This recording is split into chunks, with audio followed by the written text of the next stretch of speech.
Fatimah merupakan putri bungsu Rasulullah dengan Khadijah. Meskipun lahir di keluarga yang serba ada, Fatimah kecil tidak memiliki ibu susu seperti layaknya anak-anak suku Quraisy saat itu. Ibundanya sendiri, Khadijah, yang menyusui Fatimah kecil. Selain dekat dengan ibundanya, Fatimah juga dekat dengan Rasulullah, ayahandanya. Bahkan, Rasulullah pernah berkata, "Fatimah adalah darah dagingku. Apa yang menyusahkannya juga menyusahkanku, dan apa yang mengganggunya juga menggangguku." Hadis riwayat Ibnu Abdil Bar. Ketika Fatimah berusia 5 tahun, peristiwa pengangkatan Nabi Muhammad terjadi. Sejak saat itu, kehidupan Fatimah berubah total. Namun, karena usianya yang masih kecil, Fatimah belum paham seberapa sulitnya hidup kaum muslimin saat itu. Namun, semakin hari dia semakin paham bahwa banyak orang membenci ayah serta ibunya. Banyak orang yang dulu bekerja dengan mereka, akrab dengan mereka, kini semuanya menjauh. Bahkan, paman dan keluarganya sendiri pun memusuhi ayahnya. Suatu ketika, Fatimah kecil melihat orang-orang menaruh kotoran unta saat ayahnya sedang sholat. Rasulullah tetap sujud dan tidak mengangkat kepalanya ketika merasakan kotoran ditaruh di punggung serta pundaknya. Fatimah kecil menangis melihatnya. Dia bergegas menghampiri ayahnya dan membersihkan kotoran itu. Dia merasa kesal saat orang-orang jahat itu justru tertawa gembira. Semakin hari, kekejaman kaum Quraisy semakin meningkat.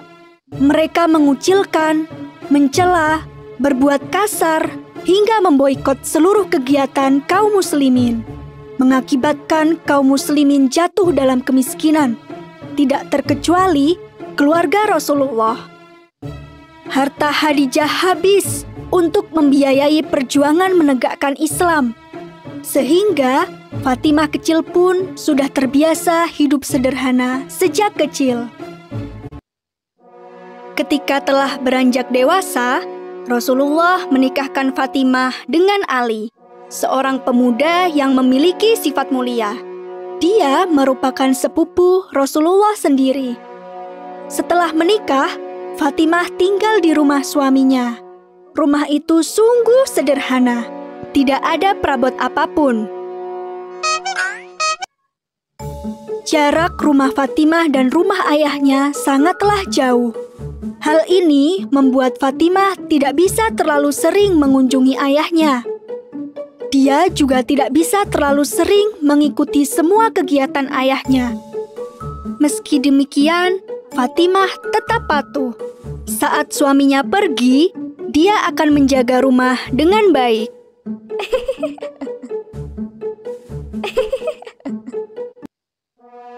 Setelah Khadijah, istri tercinta, wafat, dan Fatimah, anak perempuannya, tinggal begitu jauh, Rasulullah merasa sedih dan kesepian. Rasulullah berencana untuk memberikan Ali dan Fatimah rumah yang lebih dekat. Salah satu sahabat, Haritsah bin Nu'man, mendengar kabar ini, dan dia pun merelakan rumahnya untuk ditinggali oleh Fatimah. Subhanallah. Fatimah terbiasa mengerjakan semua pekerjaan rumah sendirian, mulai dari membersihkan rumah, memasak, mencuci baju, hingga mengambil air. Hidupnya begitu sederhana. Pakaiannya selalu penuh debu dan arang. Kehidupan Fatimah semakin lengkap ketika dia memiliki 4 orang putra dan putri.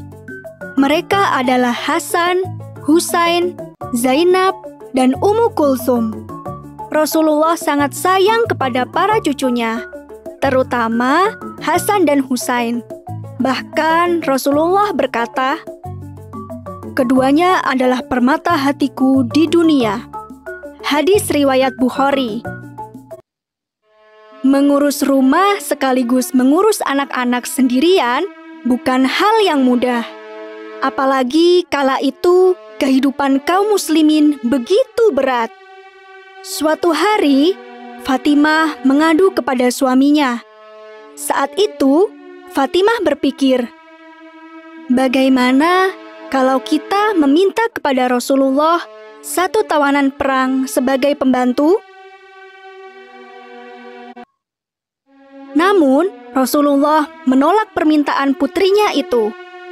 Saat itu, ada kebutuhan yang lebih mendesak, yaitu menjual para tawanan perang itu, dan uang hasil penjualan itu akan digunakan untuk membeli persediaan makanan bagi seluruh kaum muslimin. Fatimah dan Ali bisa menerima alasan itu. Namun, tetap saja hati mereka merasa pedih. Malam harinya, Rasulullah menemui putri dan menantunya itu. Rasul berkata, "Maukah aku ajarkan kepada kalian yang lebih baik dari yang kalian minta tadi?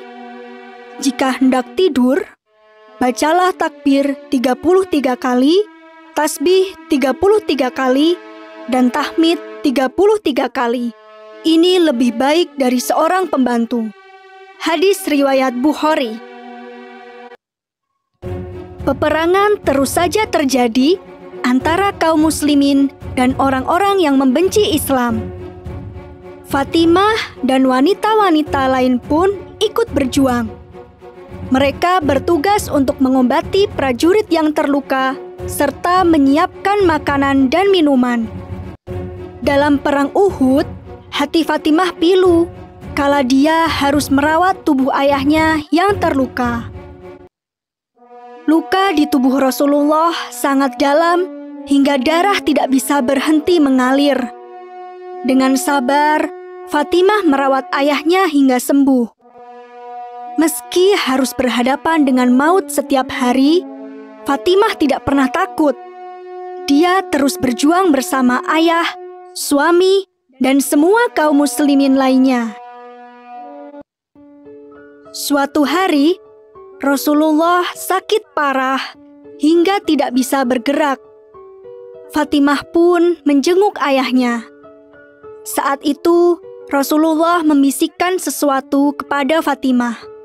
Namun, Fatimah tidak mau memberitahukan kepada siapapun tentang apa yang dibisikkan oleh ayahnya. Tak lama setelah itu, Rasul pun wafat. Barulah setelah ayahnya wafat, Fatimah kemudian bercerita tentang apa yang dibisikkan oleh ayahnya. Ternyata, Rasul berkata bahwa sakitnya itu akan segera berakhir dengan kematian. Dan Fatimah merupakan keluarganya yang menyusulnya paling cepat. Rasul juga berkata bahwa Fatimah adalah pemimpin para wanita di surga selain Maryam binti Imran. Dan ternyata benar, 6 bulan setelah Rasulullah wafat, Fatimah sakit parah dan kemudian menyusul sang ayah.